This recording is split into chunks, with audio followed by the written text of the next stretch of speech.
On y va. Bon alors on va partir dans l'autre partie de tableau, pas celle qui nous concerne tout de suite. Pays-Bas, États-Unis.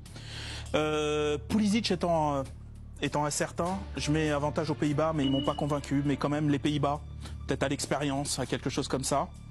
Face à l'Argentine, que je vois monter en puissance effectivement comme Jo, face à des Australiens qui à mon avis ont fait leur tournoi. Japon-Croatie, donc l'affiche qui m'intéresse. Et je vois bien les Croates monter en puissance et je vois bien armés pour défaire le Japon. Et Brésil-Corée, même si c'est intéressant, je vois quand même le Brésil avec son équipe A cette fois. Jusque-là, tu te mouilles pas trop, ça va. Voilà, ok, très bien. Pas non plus, alors, on reprend Angleterre-Sénégal ou... Ouais, exactement, okay. Ouais, c'est ça. Angleterre-Sénégal, je vois les Anglais. Ah. Parce que physiquement, ils peuvent répondre à la puissance des Sénégalais. France-Pologne, France a le plus faible 8e de finaliste, donc ils seront en quart sans problème.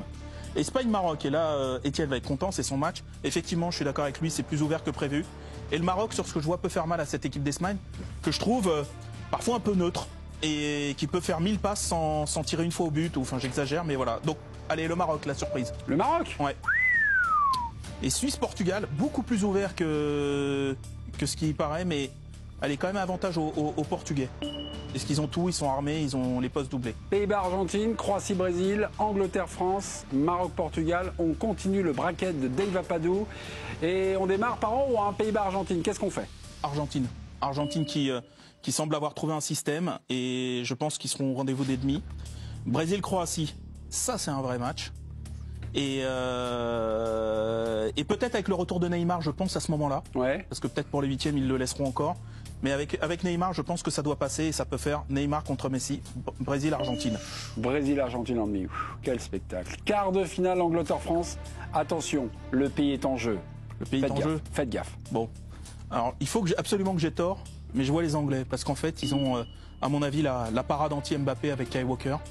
Et je les trouve d'une puissance folle, je les trouve d'une vitesse d'exécution folle. Et quand je vois notre défense, je me dis que ça peut faire mal. Hélas. Maroc-Portugal. Allez, va pour le Portugal. Je pense que le Maroc a peut-être pas l'essence pour aller jusqu'au bout. Donc Angleterre-Portugal en demi-finale. Donc on est en demi. Et je m'en veux parce qu'on aurait pu avoir Messi, Neymar, Mbappé et Cristiano dans le dernier carré. Aïe, aïe, aïe, aïe. Ben ouais. Demi-finale, je peux 100% sud-américaine. Non, les dés sont jetés. Ouais. Argentine-Brésil.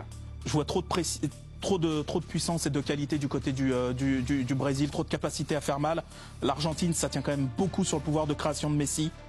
Je vois ce Brésil trop fort pour l'Argentine, même si on sait que c'est des matchs un peu irrationnels entre ces deux-là. Mais allez, va pour le Brésil. C'est la revanche de la Copa América. Le Brésil, premier qualifié pour la finale de ce mondial 2022. Angleterre-Portugal. Le dernier mot pour quelle nation européenne ? Je vois les Anglais. Toujours sur cet argument de la fraîcheur, de la puissance qui me paraît déterminant dans cette Coupe du Monde. D'ailleurs, le Brésil et l'Angleterre ont un peu ce même style, un peu minimaliste, mais capacité à faire mal et à aller vite. Donc une 6e victoire au mondial pour le Brésil ou une 2e pour l'Angleterre en finale ? Il n'y a que la France qui a le droit de battre le Brésil en finale, donc ce sera pour le Brésil. Ça sera pour le Brésil. Voilà. L'exposition du professeur Dave Apadou. Avez-vous une correction ? Non, mais il a dit Angleterre à la place de la France. Ouais. Ah, ça t'a pas plu. Mais il va se faire défoncer. Il va se faire défoncer. Il va se faire défoncer. Écoute, Dave, tu dis jusqu'au bout, tu dis France. Voilà, c'est comme... Et j'ai hésité à dire ça, effectivement. Avez-vous une correction à Je faire me suis dit que je me ferais plus d'amis comme ça. Avez-vous une correction à faire sur les projections de Dave Apadou ?